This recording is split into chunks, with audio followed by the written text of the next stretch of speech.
skupiny Srdského šedu Berezu Brezna.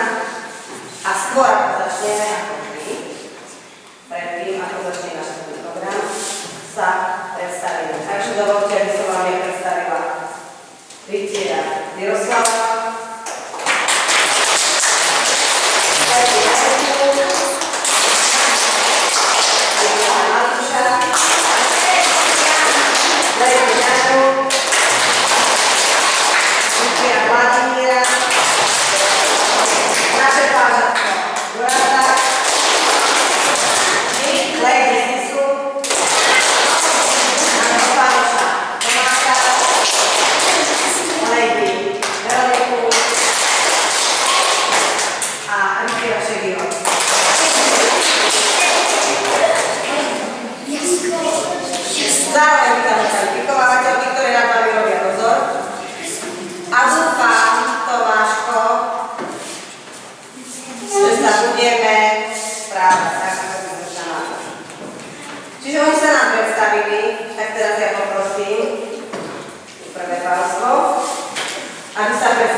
tak ja vás dneska vítam. A teraz, čo sa týka vašich pánských zámerov, vidím, že veľa rokov sa chodíte, že už ste bohatí, to je technika. Tak čo sa týka tých herbov, hej, už ste zvednutí. Samozrejme, už je moderná doba, takže si dávate moderné prvky do herbov. Aj napríklad, čo to je gaštanika? Hej. To je trávička. Tak dávajte pozor, lebo bude vás čakať úloha z toho. Všetko je v poriadku. Aha, pekný motív. Čo sa týka zbrane, paráda, že sú dohora, je zo pár aj do dola, ale to nevadí, lebo väčšinou zbraň do dola smerujúce ostrie znamenala úpadok.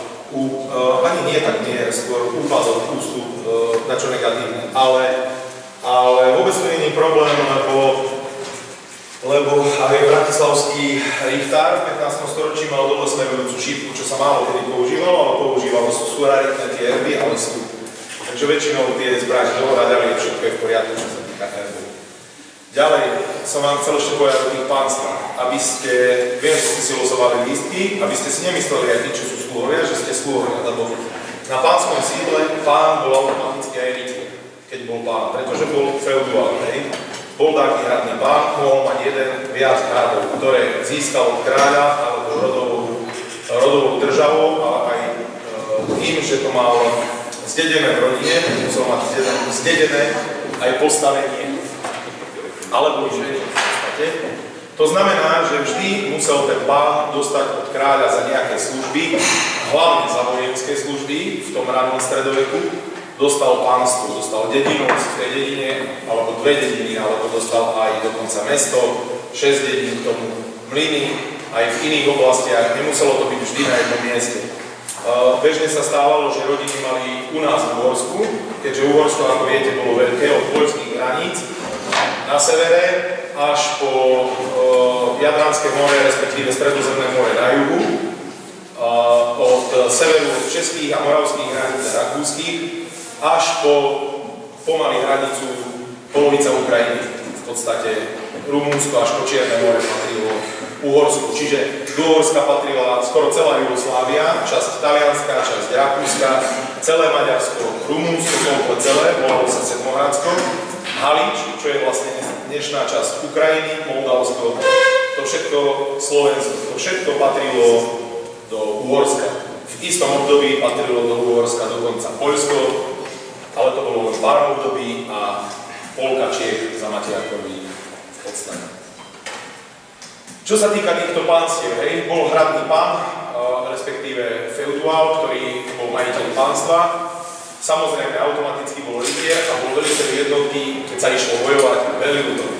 Okolo seba mal svoju družinu, čo boli väčšinou rytieri. Tí rytieri mohli mať, každý rytier mohol mať jednu dedinu, z ktorej sa živil. To znamená, tí ľudia, ktorí pracovali v tej dedine a žili v tej dedine, tak mu platili daň. Tak ako dneska platíme daň, tak 10 alebo 2 desatiny z celej úrody alebo zo všetkého, čo zarobili remeselníci, tak platili tomuto rytierovi. Zo zbytku 10 platili cirkvi, daň katolíckej cirkve, alebo kostolu v podstate, biskupstvu a zbytok si nahávali zo zbytku žili. To znamená, nemuseli odozdávať peniaze, mohli odozdávať látky, zvieratá, produkty, síry, mlieko, obilniny, proste čo dopestovali, dochovali, dovyrobili, tak to odozdávali. To je o pánovi a o rytierovi. Páni samozrejme nemusím spomínať, pretože čo sa týka pani, tak bola manželkou svojho pána. Pokiaľ išlo o 2 významné rody, ako to dneska už Miro nám raz hovoril, tak sa erby sa spájali, dávali sa obidva kompletné erby, sa dávali oproti seba do jedného erbu.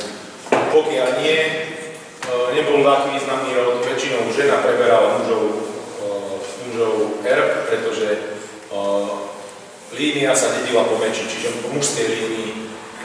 Keď sa hovorí, že vymrel rod po meči, to znamená, po praslíci ešte žil.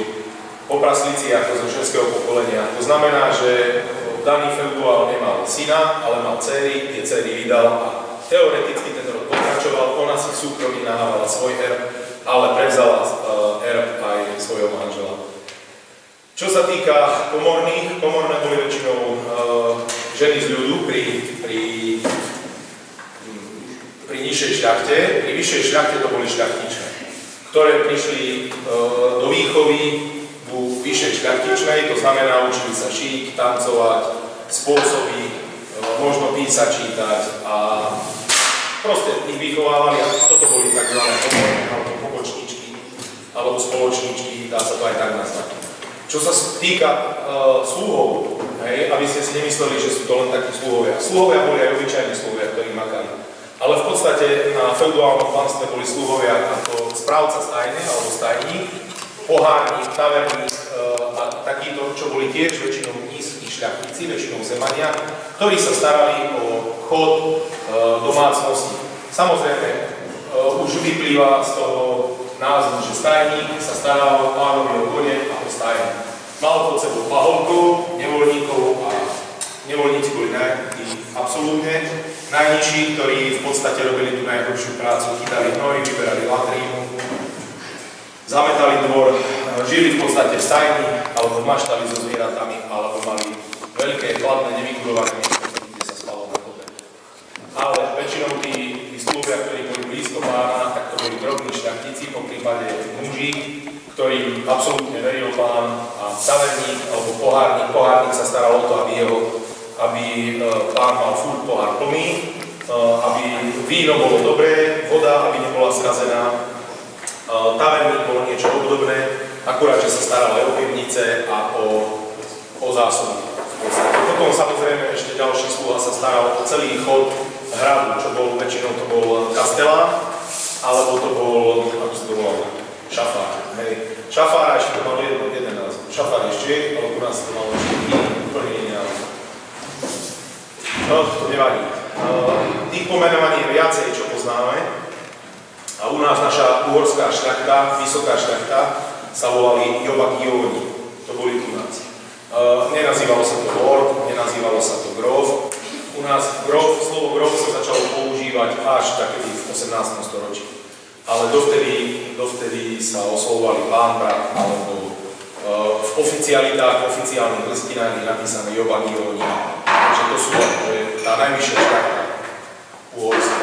Takže aby ste si nemysleli, aj tí, čo ste sluhovia, že ste na také najnižšej priečke, oni v podstate to považovali za čest slúžiť tomu, ktorému feudálovi. A za to samozrejme dostali takú dedinu, také léno, taký majetok.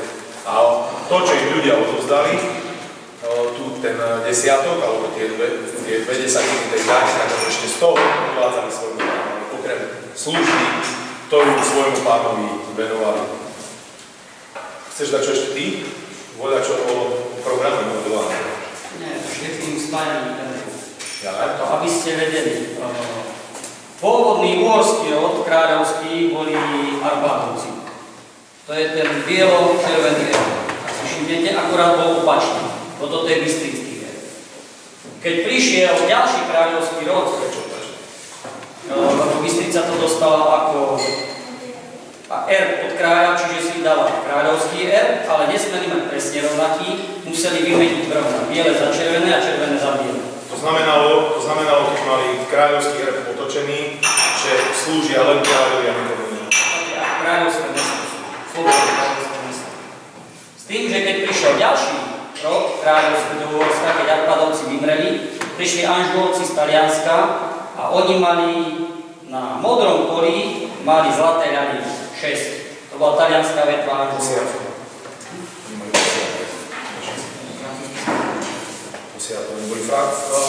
Anžulovci boli pôvodne kráľovská dynastia z Francúzska, ktorí z Francúzska vytlačili do Napoleonska, alebo Napoleonské kráľovstvo, čo je dneska vlastne Neapol v Taliansku, tak ich vytlačila rodina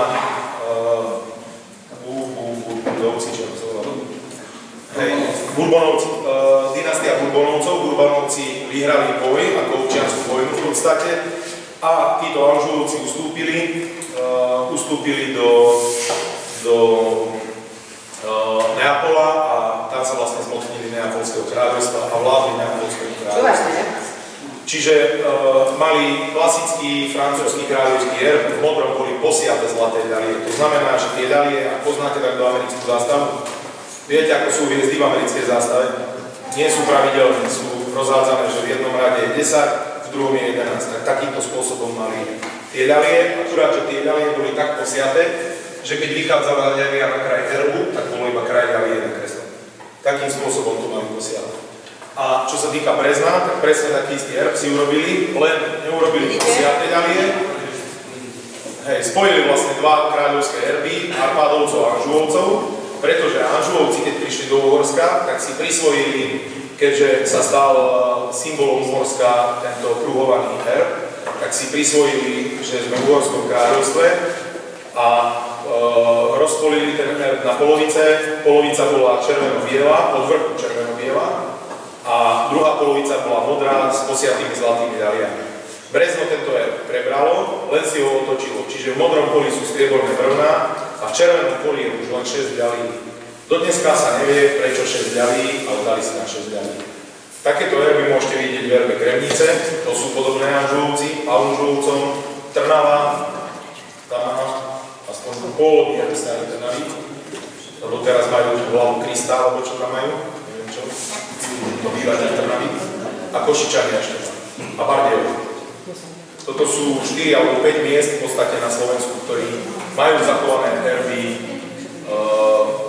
z anžulovskej doby. Ešte toľko. Čo ešte? Ty si chcela, Hanka, ešte dať čo program? No, ja som teda chcela, že vám vysvetlili, chlapci, že ako vznikali tie volené herby, že sa zlúčili dva kráľovské rody, alebo dva veľmi významné šlachtické rody. Takže dnes vašou úlohou každého pánstva bude navrhnúť si svoj vlastný herb. Nie osobný, ale všetci sa budete podieľať na tom a musí sa skladať z tých dvoch volených častí. Čiže jedného šlachtického rodu a druhého šlachtického rodu alebo kráľovského, ako tam máte.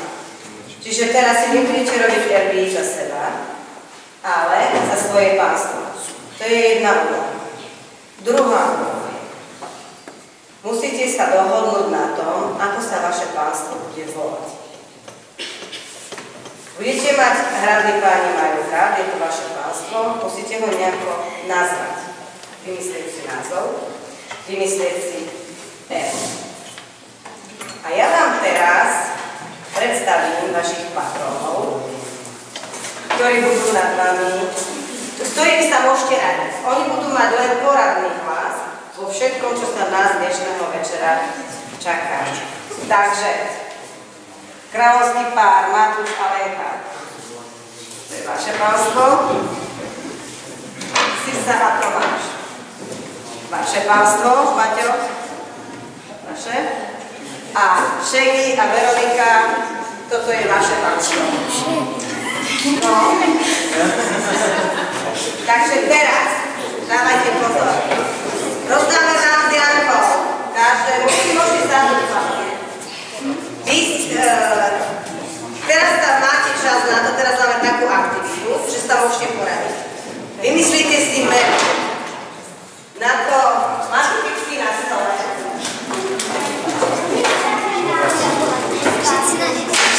Môžete si názov vymyslieť akýkoľvek, môže byť aj nemecký názov, pretože Môžete sa... Áno, dávaj pozor. v Uhorsku boli 3 saské kolonizácie, čiže nemecké kolonizácie. Takže môžete si vymyslieť hocičo. Frankfurt nie, ale môžete si napríklad Wolfenstein. No, ale nebudeme sa vádiť. Každá skupina sa nejako, môžete sa dať bližšie k sebe, dočíte sa. Halo. Zložíte výkres. Ja ešte vysvetľujem.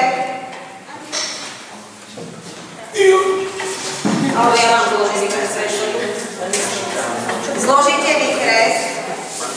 Sem si napíšete názov svojho hradného pánstva. Budete ho mať na stole. Potom sa dohodnete najprv ústne, ako si predstavujete svoj herb. Keď sa na ňom dohodnete, prídete si sem zobrať výkresy, makety, farebnú kombináciu papierov, ako chcete. Ja to mám aj nejaké makety na herby. Ale musíte sa dohodnúť a musí to byť herb zložený, áno, z dvoch častí. Môžete si vymyslieť aj iné, nemusia to byť presne tie. Nie také, zapojte fantáziu. Ak chcete, poradte sa so svojimi tutormi, ktorých máte. Ja vám poviem, že Veľmi dobre určiť, ktorý má Boha. Hej. Áno. Môžete sa poradiť aj s členmi skupiny, s ktorými naše vymýšľame názov a dohodnite sa, jak si to robíte.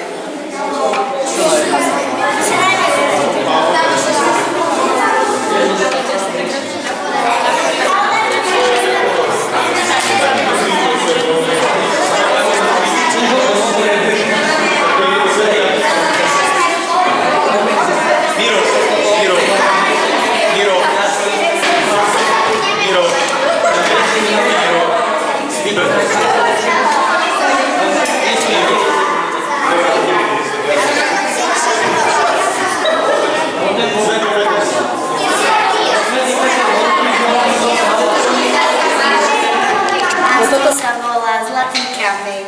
Máme dva rody, tento je Knotovci a tieto sú Stachovci.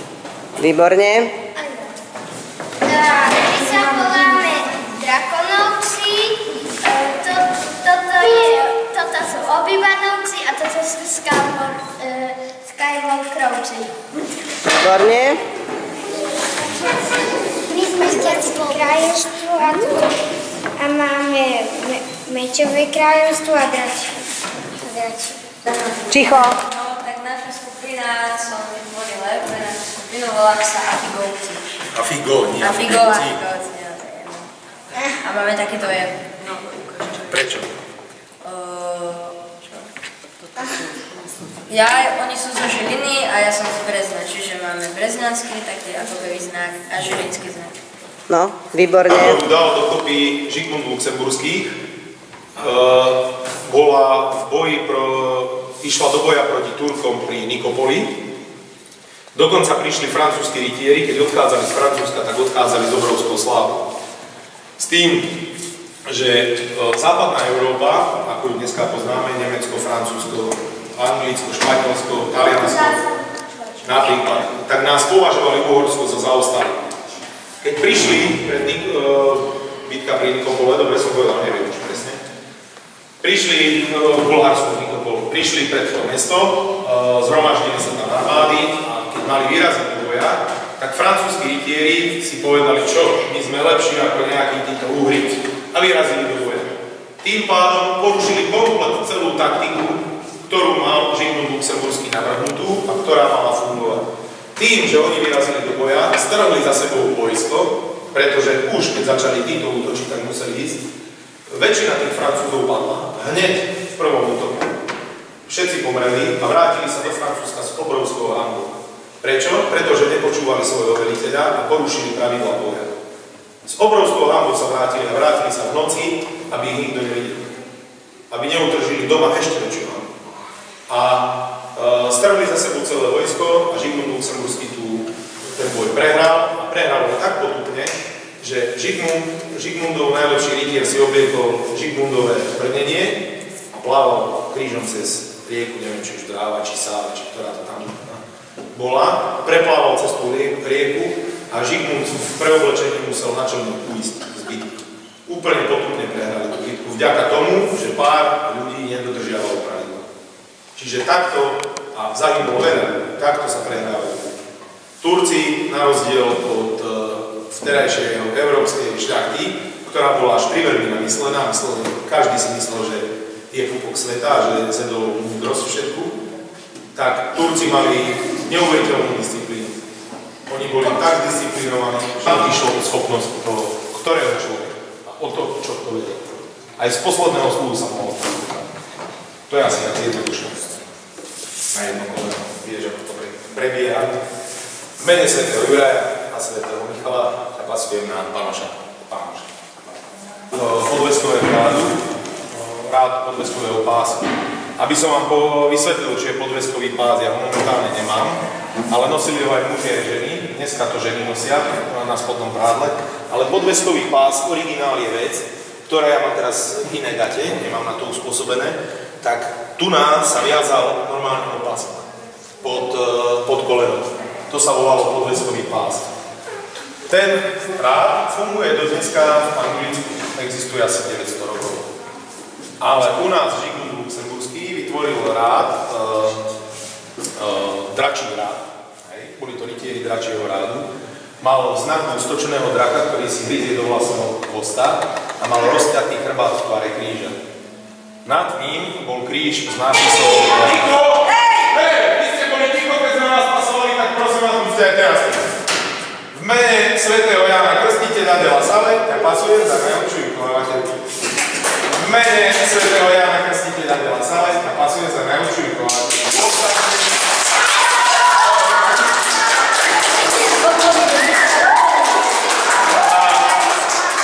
Nech sa páni, občanovní pasovali. Tak, deti, teraz pekne nastúpte.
Iba je neviditeľná.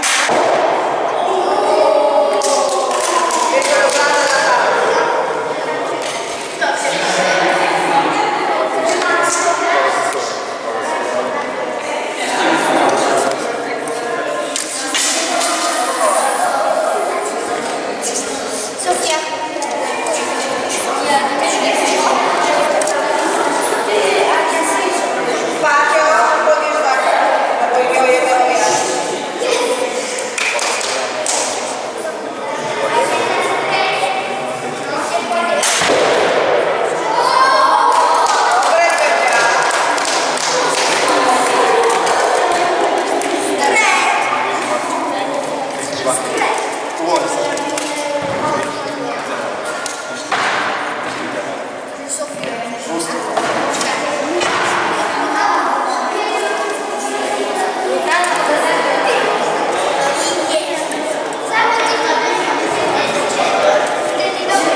Matúš, ja viem, že...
Postavený v 15. storočí, stavali ho na pokyn Bela IV. sveta. Tento hrad bol nedobudný. Je to pamiatka UNESCO. Výborne. Máme hrad Beckov, bol postavený v roku 1699. Nikto ho nevedel robiť, bol to silný hrad a žili sme tam do roku 1855 a dobre sa v tom hrade žilo a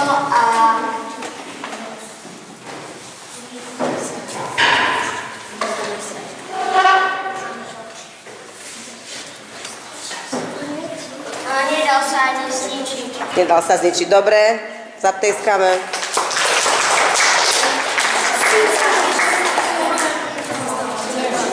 Tretie pánstvo.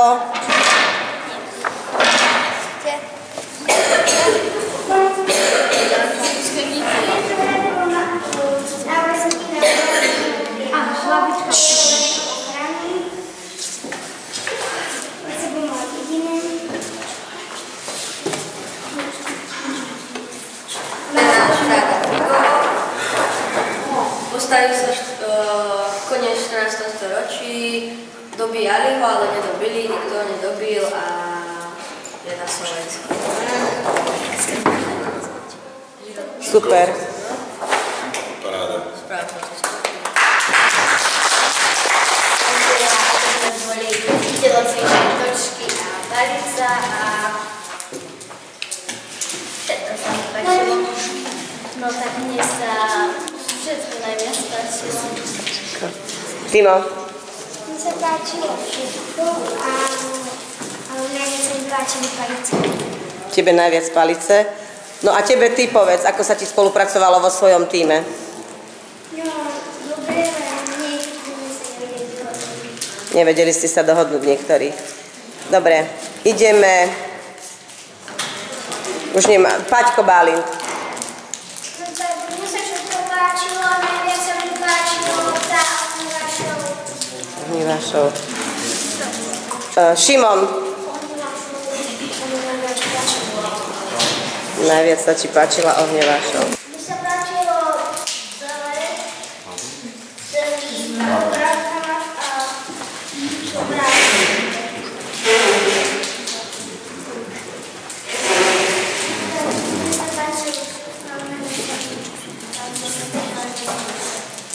Hlasno hovorte. Sofia.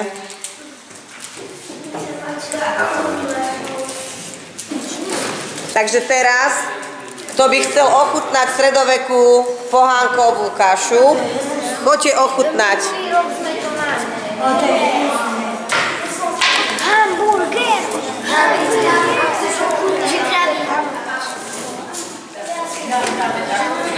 Naozaj ochutnajte to aspoň.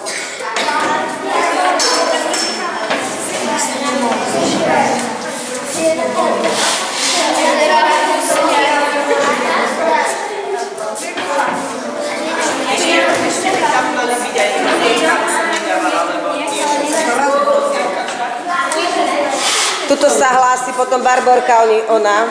Chutnajte. Takže prvá, ako sa rozlúčime, v dnešnej historickej noci trikrát hurá.